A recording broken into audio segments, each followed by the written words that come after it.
Hi, everyone, and welcome to another edition of Beyond the Paint. Coming up, a college program that doesn't measure success in wins and losses, and will tag along as the NBA makes a road trip halfway around the world. First, though, one of basketball's favorite fictional teams. The movie Hoosiers recently celebrated the 30-year anniversary of its release.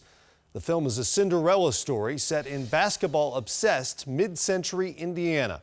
But how the production came together, with local players transformed into a Hollywood team, is every bit as remarkable as the plot.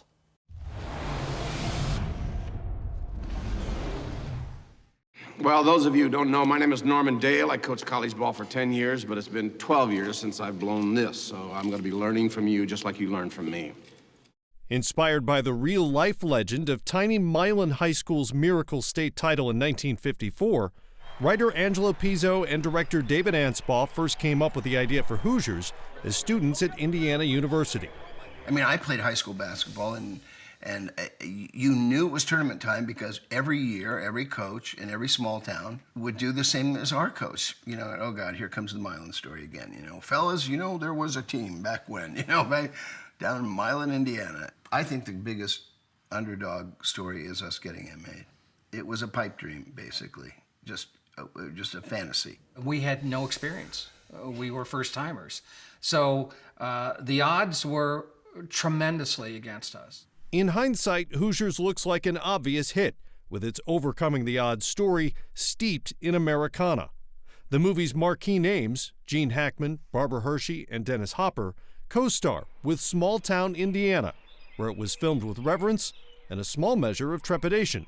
We actually had two parallel goals. One was to make a movie that was successful enough that we would be allowed to make another movie, since it was our first. And the second one was that we weren't run out of the state. We would be able to come back home again.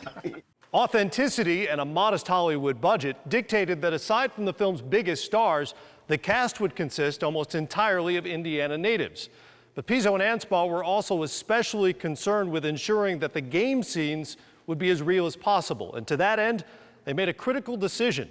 Instead of hiring actors and hoping they could teach them to play, they brought in players and hoped to teach them to act, tapping into one of Indiana's most abundant resources, young men who know how to play basketball.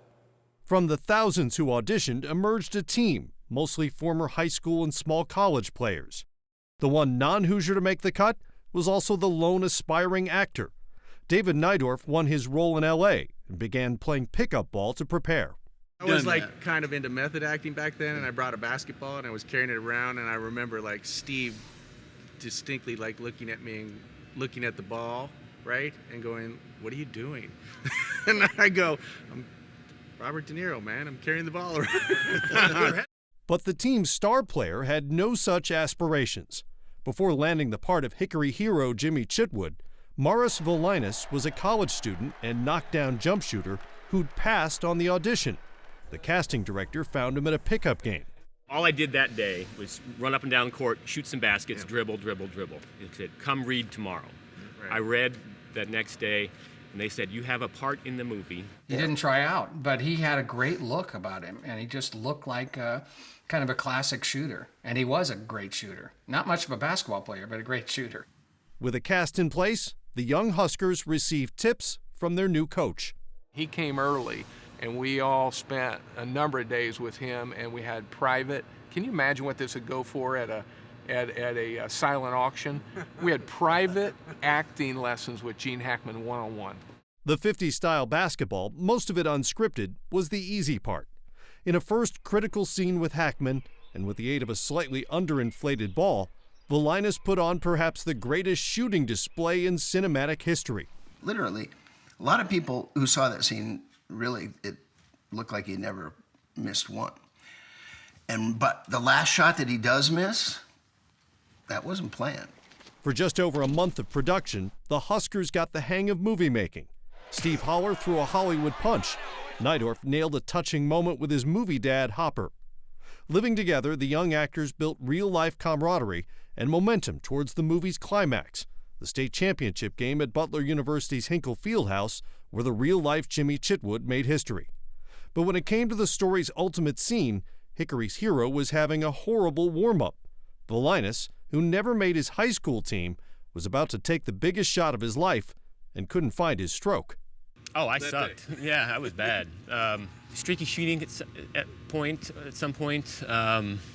You look nervous to me. Yeah, I maybe it wasn't was talking. nerves.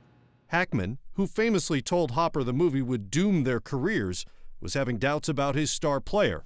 Angelo comes over to me and the AD, and they said, Hackman insists that you move him up. I just said, well, we'll do a few takes, and then whatever, if we have to move him in. I'll make it. And very first take was nothing but net, and the place went nuts. I can take no credit for the direction after that ball went in. Everything that we shot was spontaneous. Everything, which again is why we shot it in Indiana. It was all I think natural. whatever happened, and that was, again, that was the genius of David and Angelo. They almost, the simpler the better, almost not over-directing, overriding it. They just let some things sort of happen. But and I don't think that genuine things happen when that. And when don't do you that. guys remember? Like, I just remember you hit the shot, and all of a sudden we were engulfed by all the fans, and that felt real. Yeah, Like, yeah, all it of a did. sudden, Oh, yeah. we won. 3 decades later, the Huskers remain one of the game's most recognizable teams, and the film was both a gift from Indiana and to the Hoosiers, who played their parts. It's a lady who comes up to me and say, my dad, it reminds me of my dad. And the raw emotion that comes out from those people that's been what's driven me and I've enjoyed for 30 years. I mean, the fact that 30 years later, people are still talking about it. I'm lucky to be a part of it. I have grown men that come up to me in their 70s with a tear in their eye, and they say, man, you know, we had those barbershop scenes. We had those caravans of the game, and that's when I know we got it right. What I get is that mid-50s guy, he'll kind of look at me sideways like, Brad, I look a little different, and then go, were you in Hoosiers? And then when I say, yeah, I was in Hoosiers, and he gets a great big smile on his face. So to still have that interaction with someone who takes so much pleasure from this great movie, I'm just humbled and grateful that I had a little tiny part in it and get to, still have that 30 years later.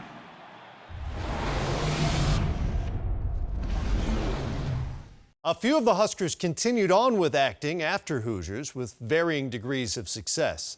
Now in their 50s, they all work outside Hollywood, but still receive small residual checks. Despite his pessimism about the movie's prospects, Hoosiers is also stuck with Gene Hackman. He said he's asked more about Coach Norman Dale than any other character he's played.